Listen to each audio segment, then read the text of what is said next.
New Fox News polls out today give President Biden low marks on his handling of the most important issue to voters, the economy. And about a third of voters say the economy is the most important issue right now. Immigration and border security are second on the list, and climate change is third. And Biden isn't giving much reassurance that the economy will even turn around. He's even blaming the media for making people worried. I think things are a little out of whack, and I don't blame people for being down. For example, even feeling down about employment, they've got better jobs. They're making more money. Inflation is still higher than it should be, and everything from gasoline prices to a war going on in Ukraine. I mean, so I can't think of a time when there's been greater uncertainty. I think it goes well beyond the economy. Think about it. You make the news. I mean, you interview for the news.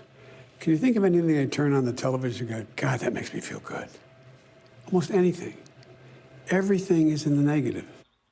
Well, so how is Biden doing on the economy? Not well, according to the Fox News polling. About 2/3 of voters disapprove of how he is handling the economy and inflation.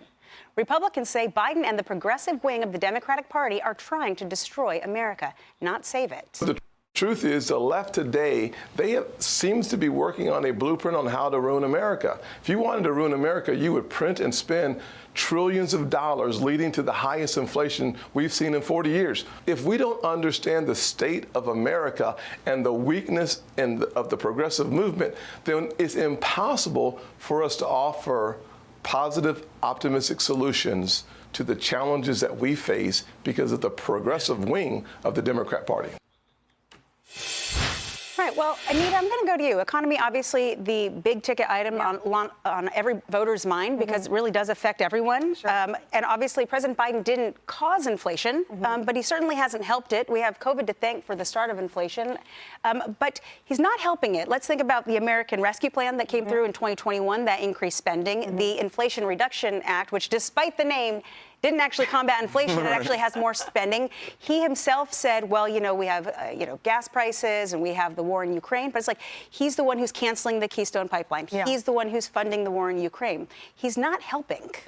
Yeah, it's interesting. There's been a lot of spending during his administration so far, and it's not over yet. But I do think it's interesting when you look at the polling, the difference in the importance of different topics that Democrats place versus Republicans. I was just looking at one poll. Both groups think the economy is the top issue.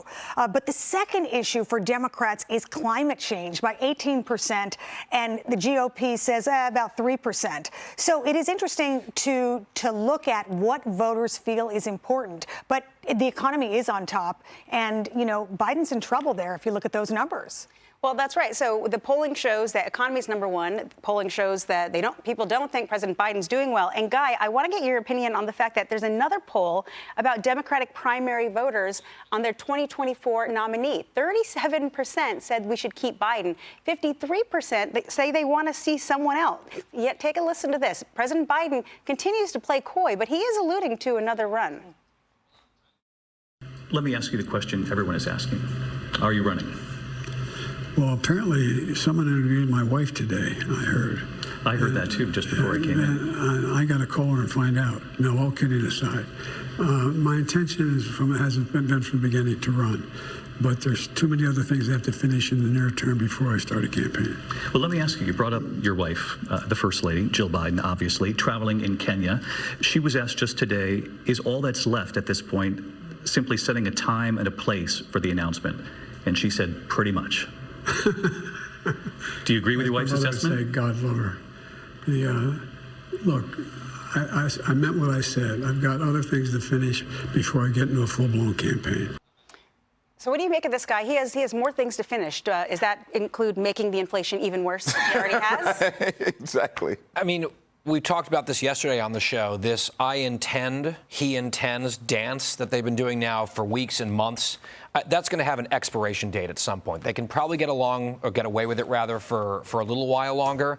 But at a certain point, if they don't actually commit and they don't actually announce a reelection bid, then all the whispers will grow louder and louder about other people potentially jumping in based on, among other things, the polling that we just put on the screen. A lot of Democrats are not thrilled at the prospect of nominating this man again, but he's the incumbent president.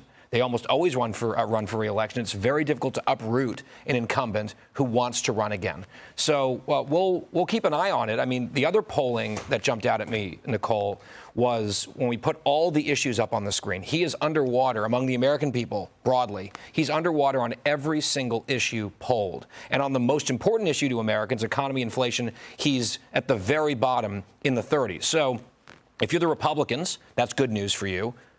The perhaps tempered good news and concerning element of it is he was also struggling and sucking wind on these issues in November of 2022, and the Republicans underperformed pretty significantly. So the notion that there would just be some sort of layup against Joe Biden or anyone else for the Republicans in 24, I don't think overconfidence is wise. But in terms of a timeline of announcing his re-election bid, if you look at when Barack Obama was president, he didn't announce his re-election bid until April and didn't start campaigning until May. So But he also wasn't 80.